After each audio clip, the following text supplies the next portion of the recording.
Bonjour à tous et bienvenue dans cette nouvelle vidéo de la série Pinterest. Alors tout d'abord, je tiens à vous souhaiter mes meilleurs vœux pour cette nouvelle année 2023. Plein de bonheur, plein de bonnes choses et surtout la santé. Parce que sans la santé, nous ne pouvons rien faire. Très bien, donc dans cette nouvelle vidéo, nous allons voir 8 conseils à appliquer en 2023 pour développer votre business, votre blog, tout ce que vous voulez grâce à Pinterest. Et je dirais même mieux, pas 8, mais 9 conseils. Pourquoi? Parce que le premier conseil que je peux vous donner, c'est si vous n'en êtes pas encore convaincu, c'est de vous mettre sur Pinterest. Pinterest, c'est vraiment un des meilleurs outils aujourd'hui pour développer son business. Pour les 8 conseils pour Pinterest, voici le premier. Donc, bien entendu, tous les conseils que je vous donne sont valables si vous avez un compte Pinterest business. Donc, si votre compte est un compte personnel, je vous conseille de regarder dans les vidéos de la série Pinterest. Vous verrez le lien en barre d'infos où j'ai fait donc une vidéo pour transformer votre compte perso en compte pro. Et à partir de ce moment-là, les 8 conseils que je vous donne maintenant sont accessibles. Donc, nous avons ici plusieurs outils et dans Analytics, vous avez les tendances du moment. Donc, les tendances du moment, voici comment ça se présente. Vous avez découvert les tendances dans le pays suivant, donc France pour moi, puisque je suis en France. Si vous êtes ailleurs, vous aurez le nom de votre pays. Et voici les mots-clés qui sont les plus tendances ces derniers temps. Vous avez plusieurs vues possibles. Je vous conseille vraiment de regarder les modifications hebdomadaires, parce que si vous regardez les modifications annuelles, ça ne sert pas vraiment à grand chose, parce que si je suis par exemple en période de Noël ou en période d'hiver, je ne vais pas regarder la même chose que lorsque je vais vouloir me dorer la pilule au soleil. Donc je vous conseille vraiment de regarder la vue hebdomadaire. Donc vous avez ici une petite flèche pour la classer. Hop, et vous voyez, donc en fait, c'est classé par ordre décroissant. Donc en fait, ici, ce sont les centres d'intérêt des utilisateurs. Donc là, par exemple, vous avez idée de repas facile qui est quand même à 50%. Donc si vous avez tendance à mettre dans vos dossiers des recettes ou autres, voilà, ça peut être une idée de mots-clés. Ensuite, nous avons les inspirations tatouages. Alors ça marche à peu près toute l'année. Voilà, vous avez pas mal de choses. Vous avez, eh bien, il y en a déjà qui regardent les lapins de Pâques, donc qui ne seront pas en retard. On a les citations, on a les ongles de vacances d'été. Alors eux, ils seront encore moins en retard parce que les vacances d'été, vu le froid polaire qui s'abat en France, nous n'y sommes pas encore. Voilà, donc tout ça pour vous dire que là, vous avez une idée des tendances en vogue, des utilisateurs de Pinterest. Donc voilà, ça vous donne des idées. Donc ça, c'était le premier conseil. Allez voir de temps en temps dans Analytics et tendances du moment. Je vous conseille de ne pas y aller tous les jours, hein, ça ne sert à rien. D'ailleurs, vous voyez la modification hebdomadaire, vous y allez une fois par semaine, voire une fois tous les 15 jours, ça suffit largement. Ensuite, le deuxième conseil que je vous donnerai, et là, pareil, si vous ne savez pas comment créer une épingle, je vous invite à regarder en barre d'infos dans ma playlist Pinterest, vous avez une vidéo à ce sujet. Là, aujourd'hui, je vais vous parler des épingles idées. Alors, vous pouvez tout à fait créer des épingles et passer uniquement par les épingles. Mais je vous conseille vraiment d'épingler, de faire des épingles idées parce que je me suis rendu compte, donc avec un autre compte, parce que j'ai plusieurs comptes sur Pinterest dont je me sers pour les vidéos, je me suis rendu compte que une épingle idée avait quand même beaucoup plus de visibilité pour la plupart du temps que les épingles.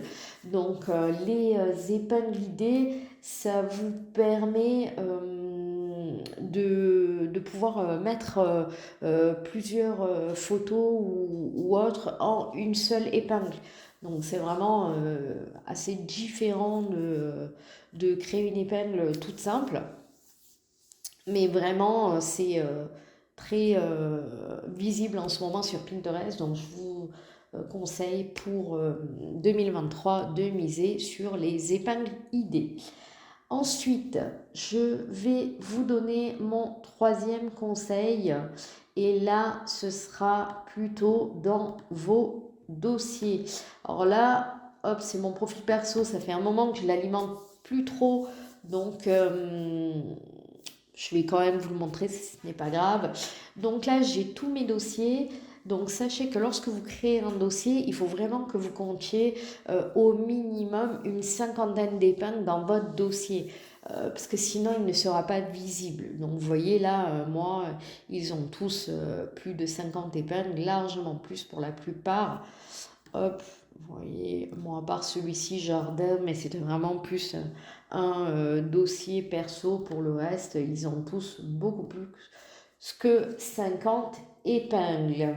Ensuite, quatrième conseil, et je ne l'ai pas fait sur mon profil perso, c'est de mettre une description à vos dossiers. Vous voyez là en dessous de mon profil, il n'y a rien, alors que si vous mettez une description, il y a deux lignes, deux ou trois lignes que vous pouvez mettre pour expliquer à quoi sert ce dossier. Donc, je vous conseille vraiment de le faire pour deux bonnes raisons. La première, c'est que ça ajoute une description à votre tableau, donc ça apporte une valeur ajoutée à votre tableau pour vos lecteurs. Et ensuite, la deuxième chose, c'est que vu qu'il y a des mots-clés dans votre description, eh bien, ça envoie des signaux au référencement. Il ne faut pas oublier aussi que pour le référencement, vous êtes référencé sur Pinterest, mais pas seulement. Toutes vos épingles peuvent être référencées sur Google. Donc, c'est vraiment hyper important de bien mettre des mots-clés déjà dans le nom de votre dossier, mais aussi dans la description de votre dossier. Vous voyez, moi là, dans le nom du dossier, par exemple, j'ai mis blogging, blog et blogueur, puisque ce sont trois mots quand on veut avoir des infos sur les blogs, ces trois mots qu'on utilise énormément. Donc, je les ai mis dans mon titre. Mais il faudrait vraiment que je mette une description de 2-3 lignes dans la modification de mon dossier pour que ce soit encore mieux à référencer. Ensuite, cinquième, euh, le cinquième conseil que je vais vous donner, c'est de mettre des titres explicites. Ne mettez pas des titres qui ne parlent qu'à vous-même. Mettez-vous vraiment à la place des utilisateurs, de ce qu'ils recherchent et mettez vraiment des titres explicites, que ce soit pour le nom de vos dossiers ou le nom de vos épingles. Si je prends par exemple le blog WordPress, donc mon sous-dossier de mon tableau blogging, blog, blogueur. Donc là, si je prends par exemple mes deux épingles personnelles que j'ai créées moi-même, vous voyez là, c'est intégrer facilement une carte Google Maps sur votre site web 2022. Là, clairement, je ne peux pas faire plus clair. Voilà, donc pensez bien à faire des titres explicites. Ensuite, nous passons au sixième conseil. Alors, pour avoir des idées de noms de tableaux ou d'épingles, je vous conseille donc d'aller dans votre barre de recherche. Alors là, je vous montre dans mes épingles, mais vous allez bien entendu sur toutes les épingles, voilà. Et vous tapez un mot-clé. Alors si je prends toujours mon exemple de blog, si je tape blog, vous voyez que j'ai plein d'idées et ce sont les tendances du moment. Donc là, il va vraiment falloir que je mette quelque chose de peut-être un peu plus clair. Euh, si je fais de la couture, par exemple, j'aurais tendance à mettre plutôt le nom de dossier, blog couture facile, par exemple. Si je vais plutôt dans le voyage, je mettrai blog voyage, etc., etc. Donc vraiment, utilisez la barre de recherche, commencez à mettre un mot et vous voyez les tendances et vous pouvez comme ça savoir si votre nom est utile ou pas. Hop. Ensuite, nous avons toujours dans Analytics les audiences insights. Donc, ici, vous avez toutes les infos des utilisateurs qui regardent votre compte. Et là aussi, vous allez pouvoir avoir une mine d'informations, mais vraiment indispensable pour savoir qu'est-ce qui fonctionne ou pas sur votre compte Pinterest. Vous voyez là par exemple dans les catégories et centres d'intérêt que je partage avec ma communauté, j'ai par exemple le mariage ou les cuisines et boissons, les planifications d'événements qui sont vraiment au, euh, au taquet, dirons-nous, alors que la mode enfant, ça ne fonctionne pas vraiment. Et vous voyez que sur chaque ligne, j'ai une petite flèche et j'ai vraiment les intérêts détaillés de cette catégorie. Donc par exemple, pourquoi il me parle de mariage? Parce que j'ai un dossier mariage dans mes tableaux et là, on me dit, eh bien, voilà, c'est 77% de mon audience qui est intéressée par le thème du mariage et on me donne plus de précision ici. Donc, qu'est-ce qui intéresse plus ma communauté? Eh bien, les gâteaux de mariage, les thèmes de mariage, les services traiteurs mariage, etc. Donc ça me donne une mine d'informations, mais vraiment indispensable. C'est-à-dire que si je crée moi-même des épingles sur ce thème-là, eh bien, il va vraiment falloir que j'utilise ces mots-clés-là et ces sujets-là pour développer mon compte Pinterest. Alors là, bien entendu, il y a un peu de tout puisque c'est mon profil personnel. Mais bien entendu que si vous avez un profil pro où vous mettez que des thèmes professionnels, eh bien les thèmes là seront en rapport aussi avec vos tableaux. Voilà, et enfin le dernier conseil que je vous donne, n'oubliez pas que lorsque vous créez des épingles, il y a une taille de visuel bien recommandée. Et d'ailleurs, ça c'est valable pour tous les réseaux. Sur chaque réseau, il y a une taille de